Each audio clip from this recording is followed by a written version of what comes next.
ኢትዮጵያ ትልቅ ሀገር ናት። በሳይዟ፣ በታሪኳ፣ በሀብቷ ልክ ራሷን ጠብቃ ለልጆቿ መሸጋገር መቻሏን ማረጋገጥ ያስፈልጋል። ከዚህ ቀደም ኢትዮጵያ ውስጥ በተወሰነ ደረጃ ጥይት መሳሪያ የማምረት ሙከራዎች ነበሩ። እንደዚህ አይነት ስትራቴጂክ አቅሞች ኢትዮጵያ ካልገነባች በሆነ ጊዜ ማንም መጥቶ በቀላሉ ጥቃት ሊፈጽምባት ይችላል የሚል ግምገማ ነበረ። 2014 ጥይት እንገዛ ነበር። 2015 ነው ፋብሪካውን መትከል የጀመርነው። አሁን ዛሬ እንዳያችሁት ዛሬ ኢትዮጵያ ክላሽ፣ ብሬን፣ ስናይፐር፣ ዲሽቃ፣ ታንክ ሁሉም አይነት መድፎች ለራሷ ሳይሆን ለገበያ በቂ የሆነ የማምረቻ አቅም በጣም ዘመናዊ ሮቦቲክስ የትራዲሽናሉ ሳይሆን በሰዓት በጣም ከፍተኛ የማምረት አቅም ያለው ፋብሪካ ገንብታለች። ዘሆል ግቢው ካፓሲቲው ኢትዮጵያን ይመጥናል። ኢትዮጵያ እንደዚህ አይነት አቅም ሲኖራት ማየት በጣም ደስ ይላል። ክላሽ እናመርታለን፣ ስናይፐር እናመርታለን። እነዚህ አይነት ነገሮች ከመግዛት ወጥተን አምርተን ለሌሎች የምንሸጥ ሀገር መሆናችን እና በጣም ባጭር ጊዜ ውስጥ 2 ዓመት ባልሞላ ጊዜ ውስጥ ይሄ አቅም ተገንብቶ በማየቴ በጣም ከፍተኛ ክብርና ደስታ ይሰማኛል። እኔ ወታደር ነኝ፣ ይገባኛል። በውትድርና አካባቢ የሚጎሉ ነገሮች በኦፕሬሽን ጊዜ እንዴት አስቸጋሪ እንደሆኑ እረዳለሁና አሁን ኢትዮጵያ ስጋት የለባትም። ጭንቅላት ያላቸው ልጆች አሏት። ጀግና ወታደሮች አሏት። ከግብአት አንጻር የነበረባትን ውስንነት ከሞላ ጎደል ፈታለች። ልብስ እና ምርት ሳይሆን ኢምፖርት እናደርግ ነበር። ለወታደሩ ጫማ ኢምፖርት እናደርግ ነበር። ጥይት ኢምፖርት እናደርግ ነበር። ክላሽ፣ ስናይፐር ኢምፖርት እናደርግ ነበር። አሁን በሀገር ደረጃ ብቻ ሳይሆን መከላከያ ልብሱን ያመርታል።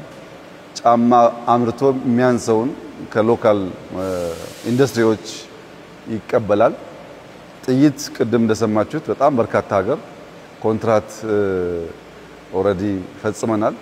በዚህ 3 ወር ብቻ ከ30 ሚሊዮን ያላነሰ ዶላር ሽያጭ ሽጠናል እና ማምረት መሸጥ ስለቻል አሁን ኢትዮጵያን የማጽናት ኢትዮጵያን የማስቀጠል ለልጆቻችን ባማረና በተሻለ ደረጃ የማስረከቡ ነገር በጣም መስመር እየያዘ በሁሉም መስክ እመርታዎቹ እየታዩ የተጨበጡ መጥተዋል። በግብርና ያመጣነው ውጤት ይታወቃል። በኢንቫይሮንመንት ያመጣነው ውጤት ይታወቃል። በማዕድን ያመጣነው ውጤት ይታወቃል። በአይሲቲ እና ቴክኖሎጂ ያመጣነው ውጤት ይታወቃል። አሁን ደግሞ በወታደራዊ አቅም በተለይ በኢንዱስትሪው በዚህ ዓመት ከፍተኛ ትኩረት ከተሰጠው ሴክተር አንዱ ከአምስቱም ፒላርስ ኢንዱስትሪ ነው። እስከ 12% እድገት ይጠበቅበታል። የመከላከያ ኢንዱስትሪ ብቻ የመጣው እድገት ግን በጣም ተስፋ ሰጪና ኢትዮጵያ በእውነትም እያንሰራራች ነው። ከስጋት ወጥታ ቤዚክ የሚባሉ ምርቶች አምርታ ራሷን ለመከላከል ራሷን ለማሳደግ የሚያስችል አቅም እየፈጠረች ነው የሚለውን በደንብ የሚያሳይ ነው። 3 መሰረታዊ ጉዳዮች አሉ ሀገር ሁልጊዜም ቢሆን ማምረት የሚገባት። አንደኛው ምግብ ነው።